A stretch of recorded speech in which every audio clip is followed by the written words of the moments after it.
नमस्कार सर्वांना अगोदर माझ्या यूट्यूब फॅमिलीला माझ्याकडून म्हणजेच पायल्स अमेझिंग ब्लॉग कडून भोगीच्या खूप खूप शुभेच्छा. Welcome to Payal's amazing blog या चॅनलवर आपल्या सर्वांचे स्वागत आहे. आज आपण बनवणार आहोत मस्तपैकी भोगीची भाजी. तर चला रेसिपीला सुरुवात करूया. भोगीची भाजी करण्यासाठी आपण काही भाज्या घेतलेल्या आहेत. तुमच्याजवळ ज्या कोणत्या भाज्या असतील भाज्या वापरल्या तरी सुद्धा चालू शकतात. मी इथे घेवडा घेतलेल्या आहेत, घेवड्याचे बिया, हिरवे मटार, पावट्याच्या बिया, गाजर, चणे, शेंगदाणे पाण्यात भिजत घातलेले. ऊस तुम्हाला टाकायचा असला तर टाकू शकता, नाही टाकला तरी सुद्धा काही हरकत नाही. पावटा घेतलेला आहे, वांगं घेतलेलं आहे, बटाटा घेतलेला आहे. हे एवढी सामग्री आपल्याला लागणार आहे. तुमच्याजवळ ह्यातल्या कुठल्याही भाज्या कमी अधिक असल्या तरीसुद्धा काहीसुद्धा हरकत नाही. आपल्याला भोगीची भाजी म्हणजे सर्व भाज्या मिक्स करून एक भाजी करायची असते. त्यासाठी आपण ही भाजी बनवतो. बटाटा आपण सोलून कापून घेणार आहोत आणि वांगंसुद्धा कापून घेणार आहोत. आता आपण घेतलेल्या सर्व भाज्या आहेत ना, आपण तेलावर जरा परतून घेणार आहोत.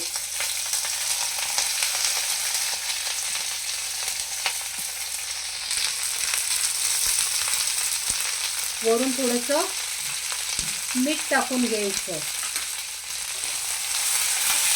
आणि यांना चांगलं असं तेलावर फ्राय करून घ्यायचं. प्रत्येक भागात वेगवेगळ्या पद्धतीने भोगीची भाजी केली जाते. ही आहे ना माझ्या आजीच्या पद्धतीची भाजी आहे. तशाच पद्धतीची मी पण बनवत आहे. आपल्या भाज्या वाफवत आहेत ना, तोपर्यंत आपण एक हिरवं वाटण करून घेणार आहोत. आता मम्मी तुम्हाला सांगणार आहे हिरव्या वाटण्यासाठी काय काय लागणार आहे ते.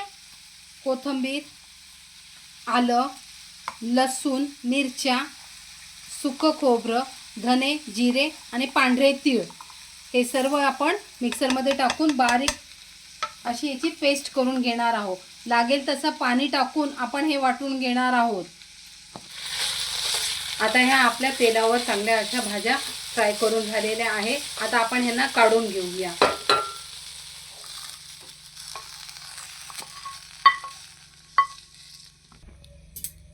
पॅनमध्ये तेल टाकलेलं आहे. त्यावर राई जिरेची फोडणी द्यायची. राई जिरे चांगले तडतडू द्यायचे. त्यावर हिंग टाकून घ्यायचा.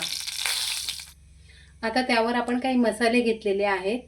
कांदा लसूण मसाला, घरगुती लाल तिखट मसाला, किचन किंग गरम मसाला, हळद आणि मीठ चवीनुसार टाकून मस्तपैकी हलवायचं आणि आपण वाटून घेतलेलं हिरवं वाटण टाकून घ्यायचं आणि तेलावर चांगलं असं तेल सुटेपर्यंत आपण ह्याला परतून घेऊया. असं तेल सुटेपर्यंत आपण मसाला फ्राय करून घेतलेला आहे.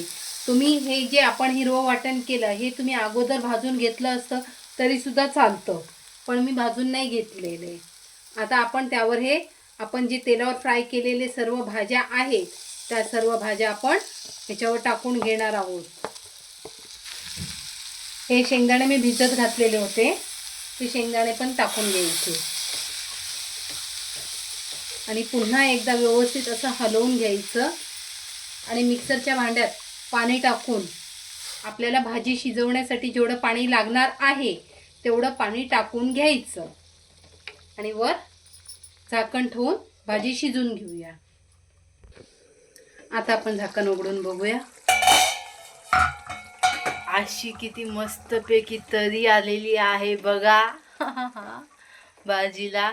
आता ह्याच्यावरती आपण थोडासा गूळ टाकून घ्यायचा, थोडीशी कोथिंबीर आणि थोडेसे तीळ भुरभुरायचे असे आणि मस्तपैकी हलवून घ्यायचं. मैत्रिणींनो, तुम्हाला जर आजचा हा व्हिडिओ आवडला असेल तर लाईक करा, शेअर करा आणि आमच्या चॅनलला सबस्क्राईब करा. भेटूया पुन्हा नेक्स्ट व्हिडिओ मध्ये. Bye bye.